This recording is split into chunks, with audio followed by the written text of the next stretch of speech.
25년이라는 세월을 갈아 넣어 만든 한국형 전투기 KF-21 보라매. 하지만 한국은 마음대로 팔 수가 없습니다. 외국에서 사겠다고 줄을 서도 방위사업청 직원들은 계약서에 도장을 찍지 못합니다. 왜냐고요? 미국 국무부의 허락이 떨어지지 않으면 단 한 대도 수출할 수 없기 때문입니다. 도대체 어떻게 된 일일까요? 우리 손으로 설계하고 우리 공장에서 조립하고 우리 조종사가 시험 비행까지 마친 이 전투기가 왜 국산이라는 이름표를 붙이고도 미국의 손바닥 안에 갇혀 있는 걸까요? 그리고 진짜 미친 건 한국이 이 굴욕을 무려 45년 동안이나 참아왔다는 사실입니다. 오늘 이 영상에서는 대한민국 전투기 산업의 가장 아픈 비밀, 그리고 마침내 그 사슬을 끊겠다고 나선 심장 독립선언의 모든 것을 파헤쳐드리겠습니다. 끝까지 보시면 왜 이 한 발의 엔진 시동이 한국 경제와 안보의 운명을 바꿀 수밖에 없는지 분명히 이해하시게 될 겁니다. 자, 그럼 지금 정확히 무슨 일이 벌어지고 있는지부터 짚어보겠습니다. KF-21은 한국 방산 역사상 최대 규모의 프로젝트입니다. 장군 이래 처음으로 우리가 자력 개발한 초음속 전투기죠. 레이더, 비행지어 소프트웨어, 동체 설계, 무장 시스템까지 정말 피와 땀과 눈물로 만들어낸 결정체입니다. 그런데 언론이 떠들어대는 화려한 이 겉모습 뒤에는 차마 말 못할 진짜 문제가 숨어 있습니다. 바로 심장, 그러니까 엔진입니다. KF-21에 들어가는 엔진은 미국 지휘사의 F444라는 모델입니다. 한국 기업이 면허를 받아 조립은 하지만 설계도는 미국 것이고 핵심 부품도 미국에서 옵니다. 소프트웨어 소스 코드는 아예 구경도 못합니다. 그런데 미국에는 ITAR이라는 무시무시한 규정이 있습니다. 풀었으면 국제무기거래 규정. 이게 뭐냐면 미국산 부품이 단 하나라도 들어간 무기는 제3국에 팔 때마다 미국 정부의 승인을 받아야 한다는 법입니다.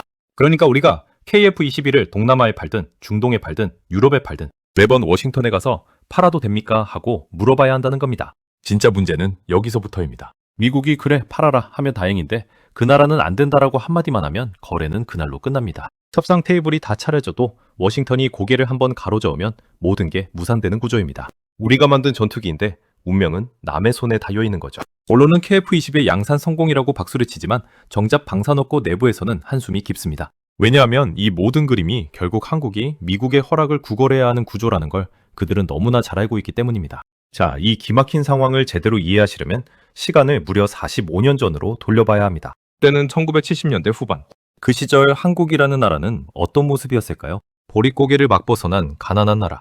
1인당 국민소득이 지금 동남아 일부 국가보다도 낮던 시절입니다. 하늘에는 미국이 빌려준 낡은 전투기들이 떠다녔고 우리 손으로 비행기 한 대 제대로 만들어 본 적이 없는 나라였습니다. 그때 한국은 처음으로 미군 전투기 엔진의 창정비 사업에 손을 댑니다. 창정비라는 게 뭐냐면 엔진을 완전히 분해해서 닫고 부품 갈고 다시 조립하는 일입니다. 만드는 게 아니라 분해하고 다시 끼우는 수준이었죠. 그것마저도 미국이 가르쳐주는 대로 미국이 정해준 매뉴얼대로만 해야 했습니다. 그 후 한국은 한 단계씩 올라갑니다. 제공호라고 불리던 KF-5 전투기, 그리고 시간이 흘러 고등훈련기 T-50, 마침내 KF-21까지. 겉으로 보면 눈부신 발전입니다. 그런데 이 모든 과정에서 단 하나 변하지 않은 게 있었습니다. 엔진은 단 한 번도 우리 것이 아니었다는 사실입니다. 미국은 부품은 줍니다. 조립도 시켜줍니다. 심지어 면허 생산이라는 그럴듯한 이름표까지 붙여줍니다. 그런데 설계도면, 소스 코드, 핵심 합금 기술 이런 것들은 절대 넘기지 않았습니다. 한국 기술자들이 수십 년간 같은 엔진을 만들면서도 그 엔진의 본질에는 끝내 손가락 하나 못 대게 한 거죠. 생각해보세요. 45년간 강산이 4번도도 바뀌는 그 긴 세월 동안 한국 기술자들은 수만 개의 엔진을 조립했습니다. 그런데 그 단 하나도 진짜 의미에서 우리 것이라고 부를 수가 없었습니다. 엔진의 근육은 우리가 만들지만 영혼은 늘 워싱턴에 있었던 겁니다. 그리고 이 45년의 침묵 속에는 더 깊은 진실이 숨어 있었습니다. 미국이 정말로 지키려 했던 건 기술 그 자체가 아니었다는 점입니다. 진짜 통제하고 싶었던 건 한국이 누구에게 무기를 팔고 어떤 가격으로 팔고 누구와 동맹을 맺을지에 대한 결정권. 그러니까 한국 방산의 운명 그 자체였던 겁니다. 동맹이라는 따뜻한 발 뒤에 숨겨진 차가운 종속의 사슬이었던 거죠. 자, 이게 여전히 좀 추상적으로 느껴지실 수 있습니다. 그래서 제가 한 가지 비유를 드려보겠습니다. 여러분, 동네에 프랜차이즈 치킨집을 차린다고 상상해보세요. 본사에서 닭도 보내주고 양념 레시피도 알려주고 간판도 걸어줍니다. 장사도 잘 됩니다. 매일 손님이 줄을 섭니다. 그런데 어느 날 옆 동네 사장님이 찾아와서 말합니다. 사장님, 저도 그 닭 좀 받아서 팔게요. 도매로 넘겨주세요. 그런데 여기서 황당한 일이 벌어집니다. 본사가 이렇게 말하는 겁니다. 잠깐, 그건 우리 허락받고 파셔야죠. 저쪽 동네는 우리가 보기에 좀 그렇네요. 안 됩니다. 사장님은 분명 자기 가게에서 조리한 치킨인데 옆 동네에 파는 곳조차 본사의 허락을 받아야 합니다. 본사가 노라고 하면 그 거래는 그날로 끝납니다. 매출도, 거래처도, 단골도 다 날아갑니다. 지금 한국이 미국과 맺고 있는 관계가 정확히 이겁니다. 우리가 만들고, 우리가 조립하고, 우리가 시험 비행까지 마쳤지만 할 때마다 본사인 미국에 결제로 올려야 합니다. 그것도 매 건마다, 매 국가마다, 매번. 이게 아이탈이라는 주정의 본질입니다. 그럼 미국은 왜 이런 시스템을 만들어 놓았을까요? 단순히 기술 보호? 아닙니다. 핵심은 시장 통제입니다. 글로벌 무기 시장에서 한국이 미국의 잠재적 경쟁자로 크는 걸 막는 거죠. 한국 전투기가 잘 팔리면 잘 팔릴수록 그만큼 미국 전투기 매출이 줄어듭니다. 그러니 한국이 어디까지 누구에게 팔 수 있는지를 미국이 손에 쥐고 있어야 자기 시장을 지킬 수 있는 겁니다. 여기에 더해 외교 카드라는 두 번째 속셈도 있습니다. 한국 전투기 수출을 허락해줄지 말지로 미국은 동맹국에게 무언의 압박을 가할 수 있습니다. 내 말 잘 들으면 너희 무기 잘 팔 수 있게 해주게. 이 한마디가 협상 테이블에서 얼마나 강력한 무기인지 짐작이 가시죠. 이제 마침내 한국이 이 사슬을 끊겠다고 나섰습니다. 정부와 하나계열 항공엔진 기업이 손을 잡고 천문학적인 예산을 투입해 첨단 전투기 엔진을 독자 개발하기로 결정한 겁니다. 가까운 미래에 첫 국산 엔진의 시동 버튼이 눌리고 그 후 단계적으로 더 큰 추력의 전투기용 엔진까지 자력으로 완성하겠다는 그림입니다. 성공한다면 한국은 세계에서 손에 꼽히는 자력으로 전투기 엔진을 만들 수 있는 극소수 국가 중 하나가 됩니다. 자, 그럼 앞으로 펼쳐진 미래를 몇 가지 시나리오로 나눠서 예측해 보겠습니다. 첫 번째, 최상의 시나리오. 한국이 독자 엔진 개발에 완벽하게 성공합니다. KF-21의 다음 블록부터는 국산 심장이 박힙니다. 미국 허락 없이 어디든 팔 수 있습니다. 동남아, 중동, 남미, 동유럽까지. 그동안 ITR 때문에 묶여있던 시장이 한꺼번에 열리고 한국 방산 수출은 폭발적으로 늘어납니다.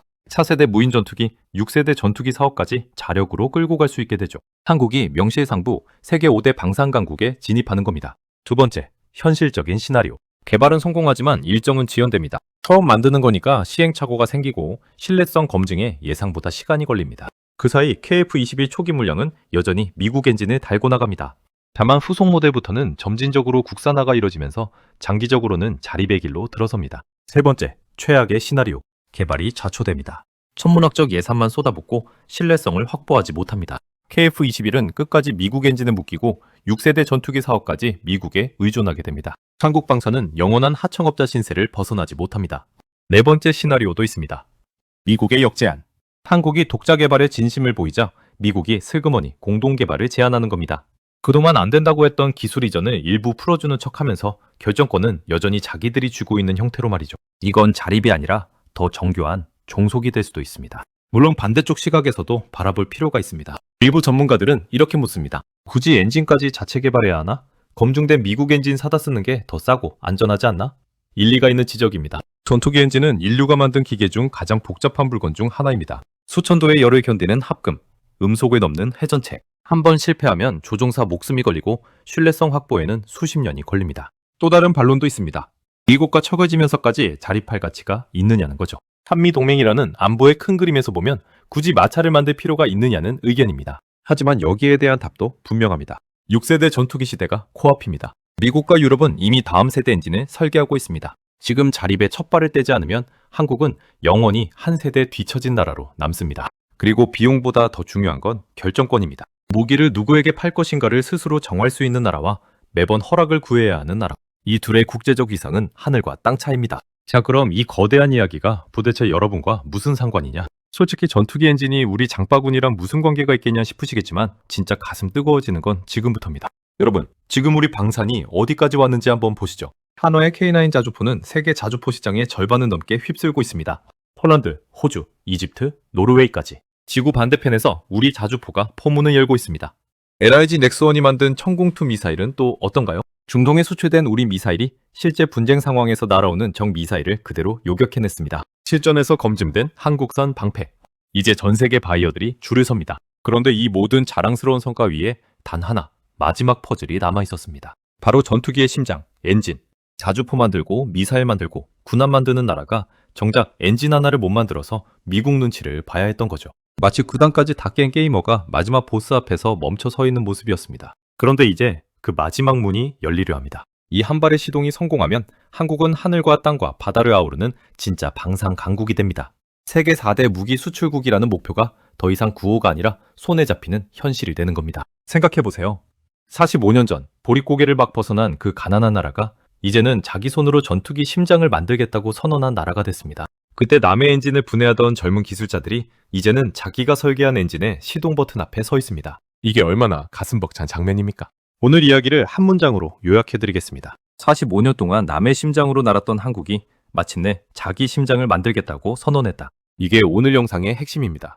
자, 마지막으로 여러분께 질문 하나 던져보겠습니다. 만약 여러분이 이 사업의 책임자라면 어떤 선택을 하시겠습니까? 안전하게 미국 엔진을 계속 쓰면서 천천히 가시겠습니까? 아니면 모든 위험을 감수하고서라도 단숨에 자립의 길로 가시겠습니까? 여러분의 생각을 댓글로 꼭 남겨주세요. 오늘 영상이 조금이라도 가슴 뜨거워지셨다면 좋아요와 구독으로 응원 부탁드립니다. 다음 영상에서는 우리 방산의 또 다른 숨겨진 영웅 이야기로 찾아뵙겠습니다. 감사합니다.